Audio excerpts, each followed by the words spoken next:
He found $1.7 billion hidden inside his own company. They fired him the same day. In October 2011, Michael Woodford had been the chief executive of Olympus Corporation for exactly 2 weeks. Olympus was one of Japan's most prestigious companies, maker of the world's finest cameras and critical medical endoscopes used in hospitals globally. Woodford was the first non-Japanese CEO in the company's 92-year history.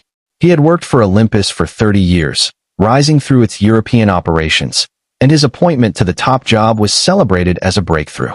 Then, he read a report that raised questions about $1.7 billion in fees and acquisitions that made no sense. He asked his board about it. Within hours, they voted to fire him. This is the story of what he did next and why it matters.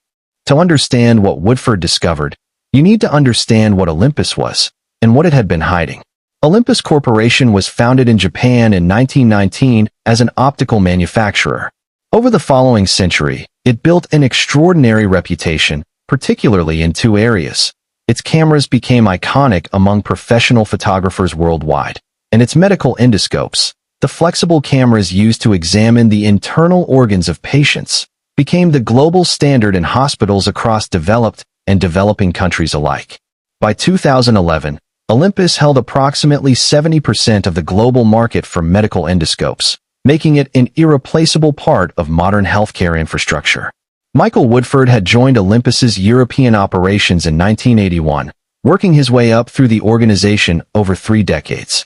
He was known as a straightforward, results-driven manager, not a political operator, not someone who navigated corporate hierarchies by telling people what they wanted to hear.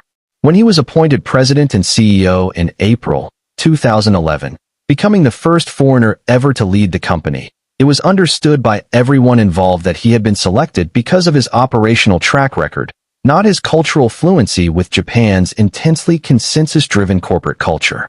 In September 2011, Woodford came across a report published by a Japanese financial magazine, raising questions about several transactions Olympus had made in the late 2000s.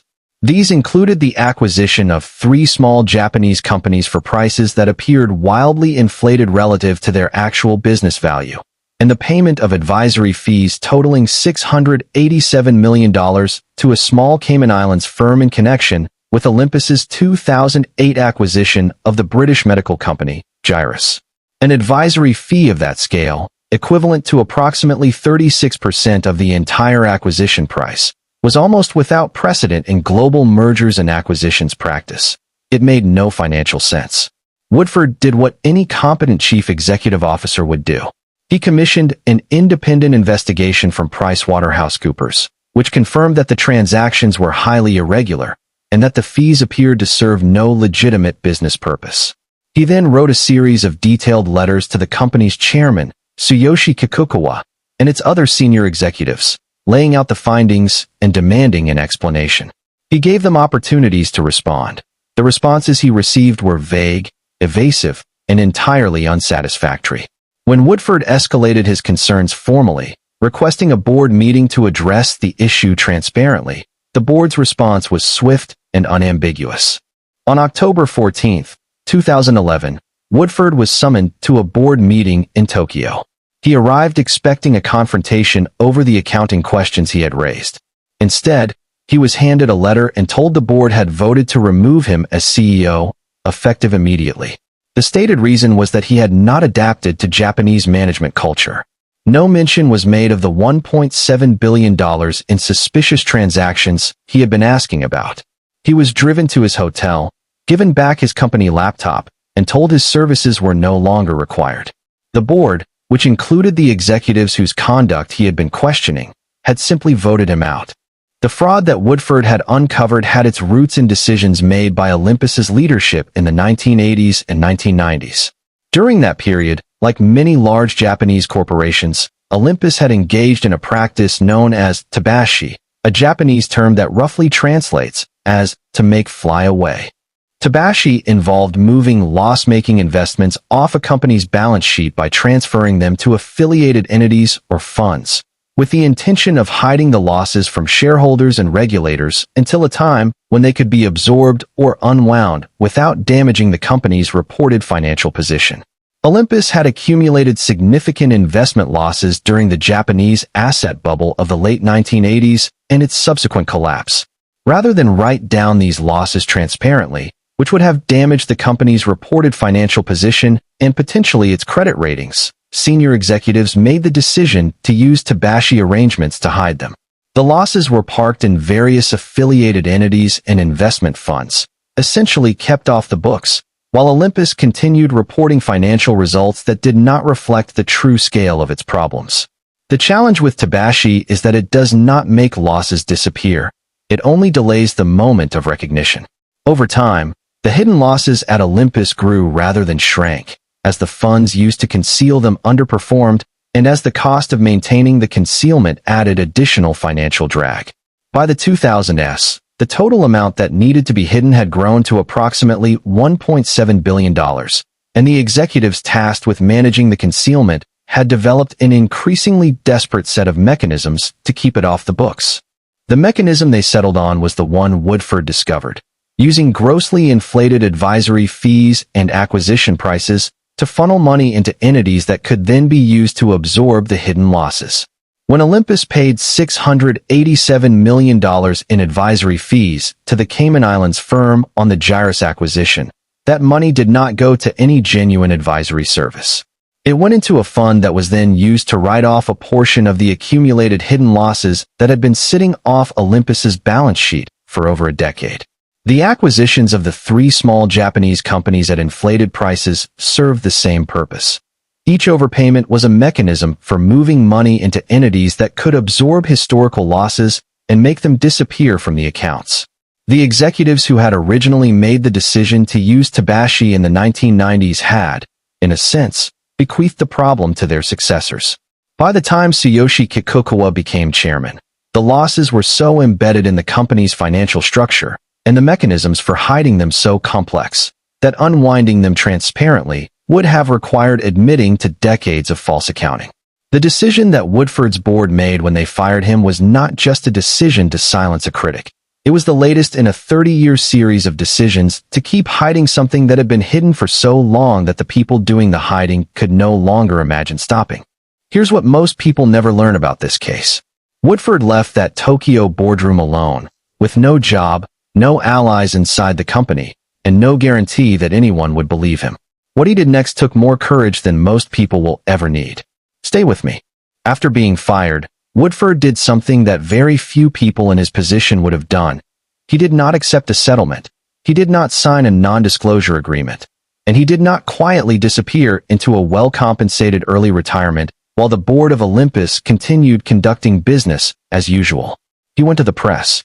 Within days of his dismissal, Woodford had contacted the Financial Times and provided journalists there with the same documentation. The PricewaterhouseCoopers report, his correspondence with the board, the details of the suspicious transactions that he had brought to his own executives and that had resulted in his firing. He simultaneously contacted the Serious Fraud Office in the United Kingdom, the Federal Bureau of Investigation in the United States, and regulators in Japan. He understood that if the story was going to have any impact, it needed to be simultaneous and international, because Olympus's corporate structure crossed multiple jurisdictions, and any single national regulator acting alone would have limited power. The Financial Times published its story on October 14, 2011, the same day Woodford was officially dismissed. The timing was not accidental. Woodford had understood that once he was fired, his access to company documents and his status as chief executive officer would be gone, and that the window in which he could credibly present himself as the legitimate chief executive raising concerns about his own company was extremely narrow. He had prepared his approach to the media before the board meeting, knowing that the outcome was likely to be his dismissal. The reaction in Japan was extraordinary. Japanese corporate culture places enormous weight on loyalty, consensus, and the avoidance of public confrontation. A former executive publicly accusing his own board of fraud in the international financial press, within hours of his dismissal, was almost without precedent. Olympus initially attempted to manage the crisis by defending the transactions as legitimate and characterizing Woodford's conduct as insubordinate and culturally inappropriate for a Japanese corporate environment. The company's stock price fell sharply, losing approximately half its value in the days immediately following the story's publication, but the board initially held firm. What changed everything was the independent investigation that Japanese regulators demanded in the wake of the media coverage. An independent panel of outside directors and external legal counsel was appointed to examine the transactions Woodford had flagged. In November 2011, that panel released a report that confirmed everything Woodford had alleged and went further. The panel found that the Tabashi scheme had begun in the 1980s, that multiple generations of Olympus leadership had been aware of it and had participated in maintaining it, and that the advisory fee payments and inflated acquisitions had been deliberate mechanisms for concealing approximately $1.7 billion in accumulated losses. Chairman Tsuyoshi Kikukawa and 2 other senior executives resigned immediately. Within weeks, Japanese prosecutors had opened a criminal investigation. The company that had tried to make Woodford disappear had instead confirmed, through its own independent investigation, that everything he said was true.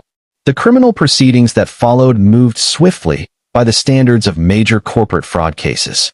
In 2012, Tsuyoshi Kikukawa and 2 other former Olympus executives, Hisashi Mori and Hideo Yamada, pleaded guilty to charges related to the false accounting scheme. Kikukawa received a suspended sentence of 3 years. Mori received a suspended sentence of 2.5 years. The relative leniency of these sentences attracted significant criticism from corporate governance advocates, who argued that suspended sentences for a fraud of this scale and duration sent entirely the wrong message to Japanese corporate culture about the consequences of concealing financial misconduct. Several external parties who had participated in structuring the transactions that were used to hide the losses also faced legal proceedings. Axis Japan, the company that had received the inflated advisory fees, had its representatives prosecuted. The web of offshore entities that had been used to maintain the Tabashi scheme over decades was gradually unwound by liquidators and regulators. Though recovering the full value of the losses that had been concealed proved difficult, given the complexity of the offshore structures involved. Olympus itself survived, though severely damaged. The company was not liquidated or broken up, primarily because its medical endoscope business remained genuinely vital, and its technology was irreplaceable in hospitals worldwide. Sony considered a major investment in the company during the immediate aftermath of the scandal. Ultimately, Olympus restructured its governance comprehensively, bringing in outside directors and adopting stronger oversight mechanisms.